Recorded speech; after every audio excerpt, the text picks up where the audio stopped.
आज की वीडियो में हम जानेंगे कि सनातन क्या है, सनातन बोलते किसे हैं और सनातन का वास्तविक अर्थ क्या है। आज 99% लोग नहीं जानते कि सनातन क्या है। सनातन कोई रिलीजियन नहीं है, सनातन कोई वेशभूषा नहीं है, सनातन कोई परंपरा या पहचान नहीं है। यदि ये सब सनातन नहीं है तो फिर सनातन क्या है? आपके इसी प्रश्न का उत्तर हम देने वाले हैं आज की इस वीडियो में। यदि तुम सोचते हो भगवा रंग, माथे पर तिलक, गले में रुद्राक्ष, जटा, बाबाओं की भीड़, मंदिर, मूर्ति पूजा, कथा, भजन, कीर्तन यही सब सनातन है, तो शायद आज तक तुम सनातन की वास्तविकता से अनजान हो। जिसे तुम सनातन मानते आ रहे हो वास्तव में वो पुराणों से जन्मी पौराणिक मान्यताएं, लोक धर्म और कर्म कांड हैं। इसका सनातन से कोई लेना देना नहीं है।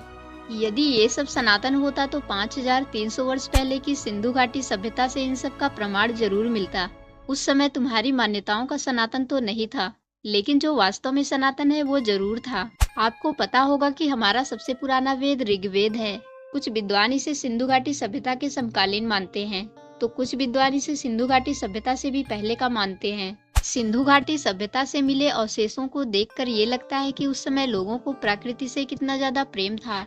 ऋग्वेद हमें यही सिखाता है, प्रकृति का शोषण नहीं, उसके साथ संतुलन में जीवन जीना चाहिए। सूर्य, जल, वायु और पृथ्वी को देवता कहकर वेद बताते हैं कि जो तुम्हें जीवन देता है उसका सम्मान करो, उसका विनाश नहीं। लेकिन दुख की बात तो यह है कि हमने वेदों का सम्मान ही नहीं किया और न ही प्रकृति का। हमने वेद और प्रकृति को कुचलने के लिए रचना कर दी पुराणों की, और उसमें वेदों से सारे प्रकृति के नामों को उठाकर साकार रूप बताकर मनगढ़ंत कहानियां लिख डाली और नाम दे दिया गया इसे सनातन का। जिस इंद्र का वेदों में सम्मान है उस इंद्र को हमने पुराणों में रेपिस्ट बता दिया।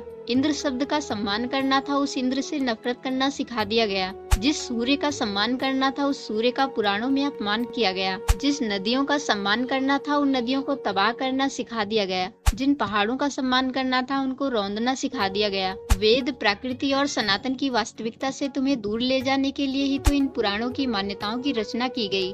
जब तुम अज्ञानी रहोगे तभी तो इनके पांडालों में, आश्रमों में भीड़ लगेगी, वरना बिजनेस ही बंद हो जाएगा। यदि तुम सनातन का वास्तविक मतलब समझ गए तो अब समझते हैं कि सनातन क्या है। जिसका न कभी जन्म हुआ जो अजन्मा है, जिसका न कभी अंत होगा जो अनंत है, जिसका न कोई गुण है यानी जो निर्गुण है, जिसका कोई आकार नहीं जो निराकार है, जो स्थिर है लेकिन उसी से पूरा संसार गतिमान है, जो सर्वव्यापी है यानी जो सभी जगह विद्यमान है, वह है चेतना यानी ब्रह्म। इसी परम सत्य ब्रह्म को सनातन बोलते हैं। ब्रह्म ही हमारा वास्तविक अस्तित्व है।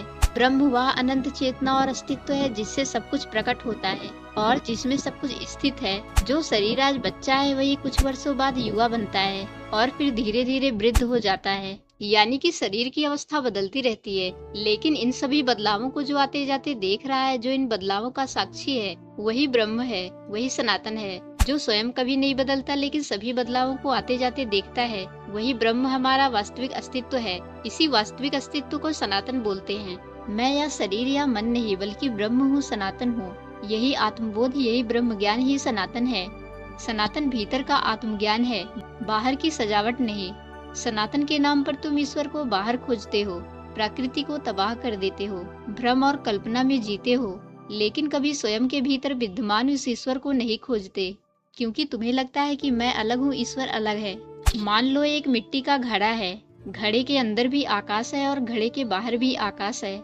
जब घड़ा टूट जाता है तो अंदर का आकाश बाहर के आकाश में मिल जाता है, क्योंकि वह पहले से ही वही आकाश था, सिर्फ घड़े की सीमा का भ्रम था।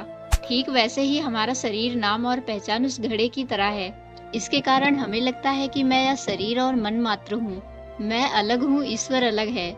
लेकिन सत्य तो यह है कि हमारे भीतर जो चेतना है, जो ब्रह्म है, वही ईश्वर है। जिसे हम बाहर खोजते हैं वास्तव में वो हमारे भीतर ही मौजूद है। अहम ब्रह्मास्मि का मतलब भी यही है कि मैं ही ब्रह्म हूँ, मैं ही सनातन हूँ।